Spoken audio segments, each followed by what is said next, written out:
All right, so while I take a break on, talking music now, yeah, Ricardo has a couple of reviews to talk about. The first being the first season of Common Side Effects, and the second one being Residence, which is it that the premiere dropped or is it that the season wrapped up? I don't know. The whole season dropped. Okay, I think the whole season dropped. It wrapped up. It came out a little while, so I think it was worth talking about because it was a lot more entertaining than I expected it to be. So that's okay. Well, yeah, Ricardo, take it away. Common Side Effects followed by Residence. yeah. So Common Side Effects is a cool little interesting thing out of Adult Swim that came out a while now. The finale just aired this Sunday, past Sunday, and it is about these two friends, uh, from high school, Marshall and Francis.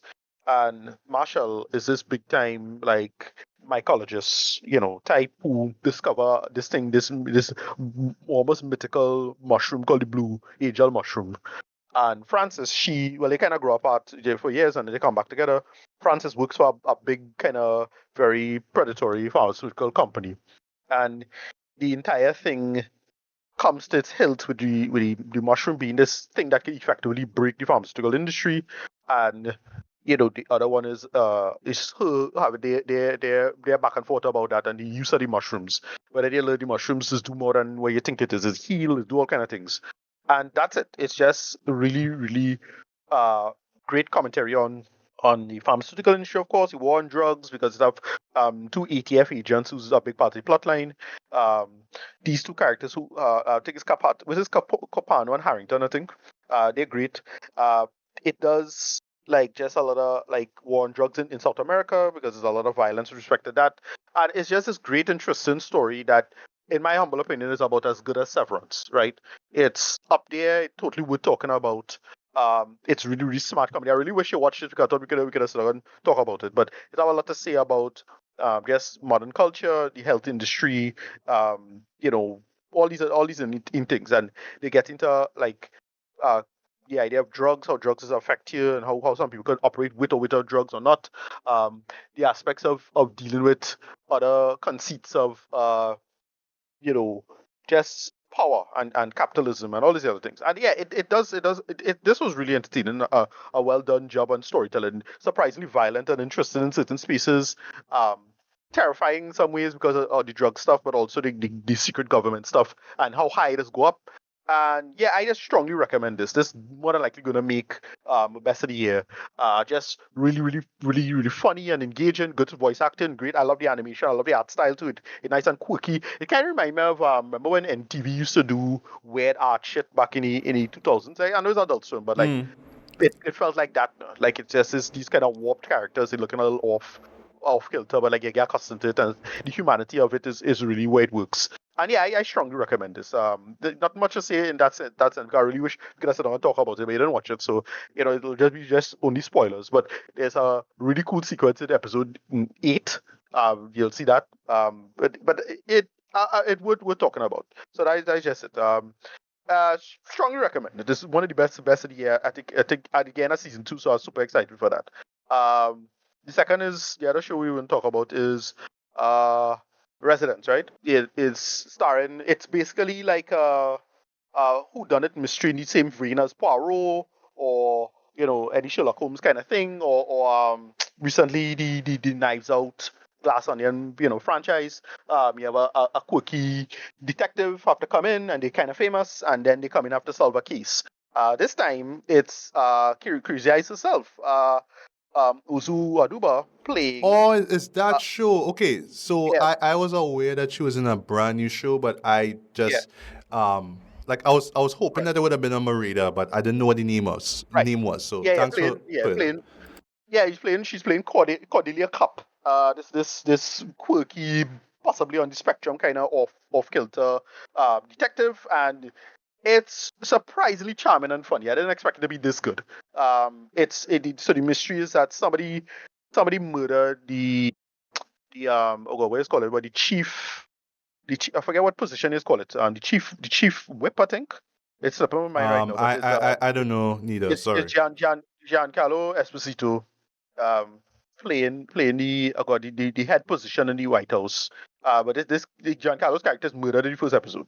But then that sets up the whole thing. So she comes in and she has to solve the crime. So the entire story is framed through a Senate hearing. So it's characters, all the characters coming in as witnesses, and then it's Cordelia explaining the narrative through a perspective, and they do a lot of like meta gags about it. And the way how it's framed is as this is this hypothetical like post-Trump Democratic administration. So like the president is gay.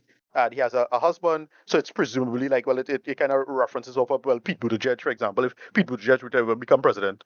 Uh, and they have Al Franken playing basically a version of himself when he was in the Senate, um, called Senator Flinkin or something like that, right?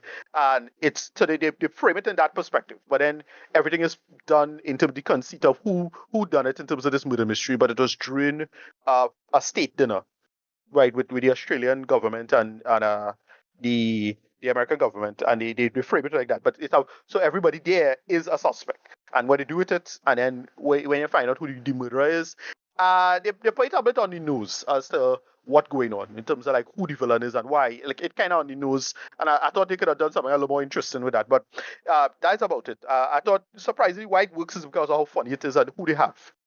The guest stars. Uh, is really, really funny and well done. Um, he Giancarlo's great in this because all the flashbacks with him, because his character is like the focus of why this works and what the story is about, and it is to do with the White House and the nature of the White House as an institution, and they do all of that, and that's why a lot of that works and it's genuinely engaging and funny. I'll try and look up the character's name, Jada. A.B. Winter, right? He plays this character called A.B. Winter. I'm trying to remember what the position is in the White House, but it's basically the guy who's run the White House the day to day, right? And he was supposed to retire, and then he didn't retire, and then he keep thinking that he was worried about like somebody trying to murder him, but you understand why, and then they explain everything. Right? And it's not a super engaging like mystery, like it bounces around a little too much for my liking. And the reveal is like is one of the I didn't have the person super high on my list, but they were kind of high on my list. Like because why it works is because of how fuzzy everything is. Like any one of these people could have been the murderer, and they could have explained perfectly why and how it works and whatnot. And it's to me, I think pretty well done and genuinely charming. This will probably not make my best of the year, but it'll more than likely make a honorable mention for the year. I just thought this was like surprisingly charming and well done, given the nature of the material. The political conceits are on the nose and in your face about it, but it works given what they're trying to talk about and say, and that's why it works and what the whole thing is. The main thing is that Cordelia Cup is a great character. She's like genuinely funny and charming. They have a lot of like little side characters. There's like this actress, I forget her name, but Tilly from Star Trek Discovery is in this. She's pretty funny. Who else were he? Well, Giancarlo, as I mentioned, and there are a bunch of other people that you'll see. It's like, oh, I know him and I know her. It have, like Jason Lee and this fellow who's played the Asian guy in WandaVision. I forget his name. He's been in Marvel movies all the time. He was in Oh, Ant-Man not and Randall Park.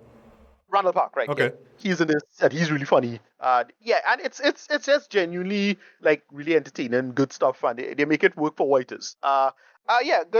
Good, decent outing. I forget to give him a rating um for common side effects. Yeah, well, you could give it when you're done with everything. Right. Yeah, Yeah. but I got a rating for both of these now. Yeah, so rating for common side effects 9 out of 10. Rating for this, I'll give it 8 out of 10. This I felt the mystery they could have had a bigger twist because it was one of those just it's on the bingo card and it didn't have a big super like fascinating twist. It's just a solid outing. Like they make it work and it's like they just say is the one you least suspect, but kind of. But it's no different from like a glass onion, knives out type situation. Like you know who it is, and it's not so much the how but the why. Sometimes the how is the most interesting, sometimes the who is the most interesting, sometimes the why is the most interesting. In this one, it's the why. The why is the interesting reason. Like you don't know why, and the ultimate reason as to why is what drives the narrative in a way. And it's a very political like dimension to all of this.